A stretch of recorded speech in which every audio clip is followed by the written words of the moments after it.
माझे एक मित्र आहेत नयन शहा म्हणून, त्याला मी गुजराठी म्हणतो. माझं नाव घेतलं नयन शहा, हे एक उदाहरण आहे, तुम्ही समजून घ्या. त्यांचा जो म्हणण्याचा उद्देश आहे ते असा आहे की बाबा इथे अमराठी भाषिक खूप लोक राहतात जे या मातीशी एकरूप झालेले आहेत, आणि नयन शहासारखे असंख्य लोक आहेत जे मराठी बोलतात. आणि तीच तर भावना पाहिजे. म्हणजे आता मी तुम्हाला म्हटल्याप्रमाणे इथे तिसरी पिढी आम्ही इथे आहोत.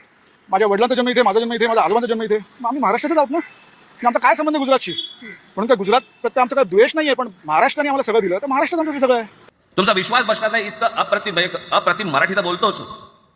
विनोदाचंही अंग आहे. आणि शिवाजी पार्क मैदानामध्ये फिरताना कानाला हेडफोन लावून पु ल देशपांडे ऐकणारा गुजराती आहे. आणि मराठी सिनेमे, मराठी नाटकं लहानपणापासून मी बघतो. पुलं मला भयंकर आवडतात. त्यांचा ह्युमर जो आहे, माझे सगळे मित्र मराठी आहेत. मी जर 30 वर्ष, 40 वर्ष, 50 वर्ष या राज्यात राहतो तर मला मराठी आलीच पाहिजे. मी तर म्हणतो 1 वर्ष राहिलो तरी आलीच पाहिजे ना. आत्ताच अहमदाबादला गेलो होतो, तिकडे आपण बघतो ना सगळे गुजरातीतच बोलतात, कोणीच हिंदी बोलत नाही. बंगालमध्ये बंगाली बोलतात. मग इथे काय प्रॉब्लेम आहे? मला आपणच वाटलं पाहिजे की मला मराठी बोलली पाहिजे. माझ्या पत्नीला, माझ्या मुलांना सगळ्यांना मराठी येतं, एकदम अस्खलित मराठी आम्ही बोलतो.